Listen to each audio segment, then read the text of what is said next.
وَقَالَ الرَّسُولُ يَا رَبِّ.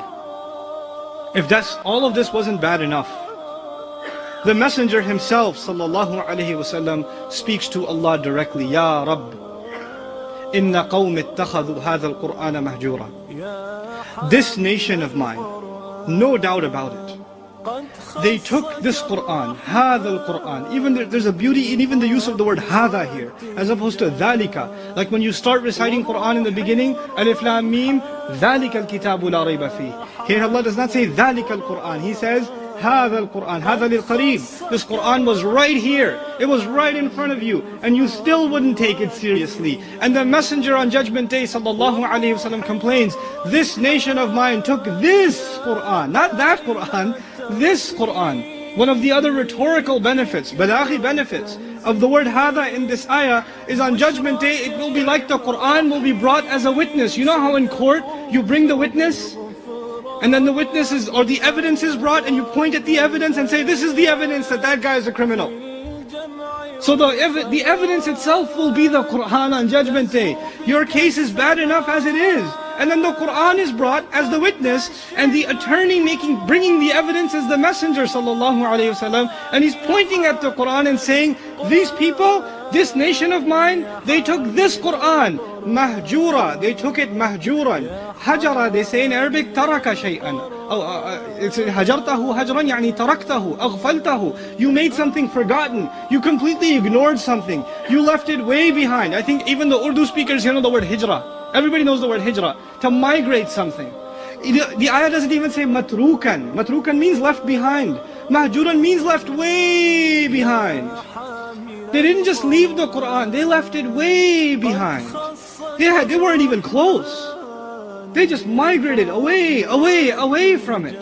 And I want to remind myself and all of you today, the character that the Qur'an wants from us, if we are away from that, even though we're reciting the Qur'an, it's still a hijrah from the Qur'an. It's still a hijrah from the Qur'an. We're migrating away from the Qur'an if we're reciting it and we're not seeing any change in our character. That's the quality of Bani Israel. And that's why this by the way is Surah Al-Furqan, the 25th surah of the Qur'an. It's not a long surah, so you can read it in translation when you go home.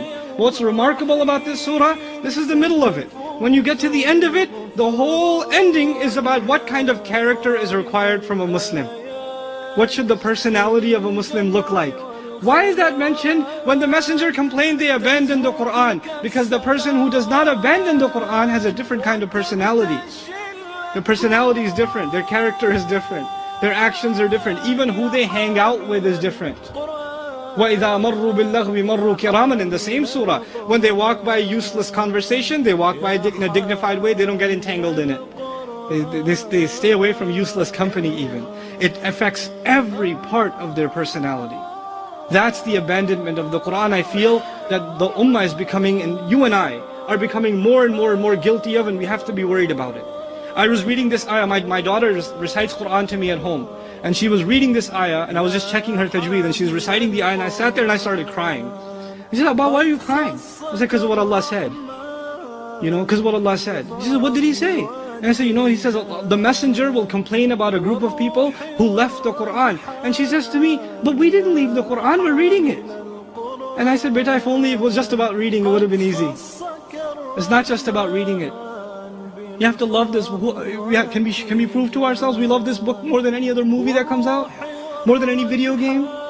Do we want to spend more time with this book than anything else? Do we want to be like what this book wants us to be more than we want to be like anyone else or anything else?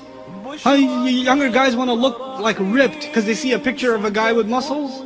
Girls want to look like someone? People want to make money like someone. People idolize these people. Who idolizes the character that the Qur'an embodied? The Messenger of Allah sallallahu alaihi wasallam. Kana khuluquhu al-Qur'an. Who goes to sleep at night saying, man, I wish I had a six-pack, instead of thinking, man, I wish I had more sunnah in my life. Who says that? How are we not abandoning it? How are we not abandoning it? We have to be a people that take coming back to Allah's book seriously. May Allah Azza wa Jal make us a people that love this book and make it a big part of our lives, so everything in our life is given blessing and given life through the barakah of this book. May Allah Azza wa Jal help the Muslims understand this book as they should understand it. May Allah help you as parents not only love and understand this book yourselves, but give you the ability to teach it to your children, so your children can testify for you on Judgment Day. May Allah Azza wa Jal help the masajid, the schools, the madaris of hifz, all these kids that are memorizing Quran. May Allah not just help them memorize Quran, but to help them understand every word of it, and to live that word of it, and to pray with their hearts, not with their tongues when they pray. May Allah make us of those people that really live the Quran, and the Quran lives inside their hearts. بل هو آيات بينات في صدور الذين أوتوا العلم. These are ayat that live in the chests of those who've been given knowledge. Chests, the Quran lives in the person's heart. May Allah enter this Quran into all of our hearts. بارك الله لي ولكم في القرآن الحكيم ونفعني وإياكم بالآيات والذكر الحكيم.